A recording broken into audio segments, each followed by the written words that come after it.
Traffic નિયમના ભંગના 5થી વધુ મેમાં હશે તો હવે આરટીઓ જ વાહન ચાલકનું લાયસન્સ રદ કરી નાખશે।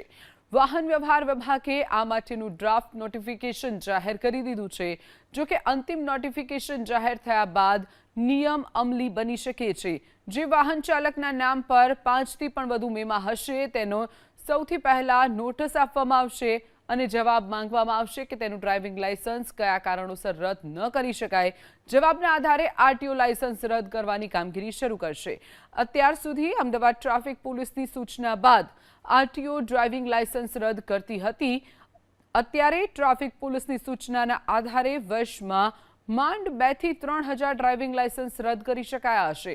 જ્યારે 5થી વધુ વખત મેમો ઇસ્યુ થયા હોય તેવા વાહન ચાલકોની સંખ્યા 1 લાખથી પણ વધુ છે, જેને ધ્યાનમાં રાખી અને નવો નિયમ બનાવાઈ રહ્યો છે। અત્યારે ટ્રાફિક પોલીસની સૂચનાના આધારે વર્ષમાં માંડ 2 થી 3 હજાર ડ્રાઇવિંગ લાયસન્સ રદ કરી શકાયા હશે। જ્યારે 5થી વધુ વખત મેમો ઇસ્યુ થયા હોય તેવા વાહન ચાલકોની સંખ્યા 1 લાખથી પણ વધુ છે, જેને ધ્યાનમાં રાખી અને નવો નિયમ બનાવાઈ રહ્યો છે।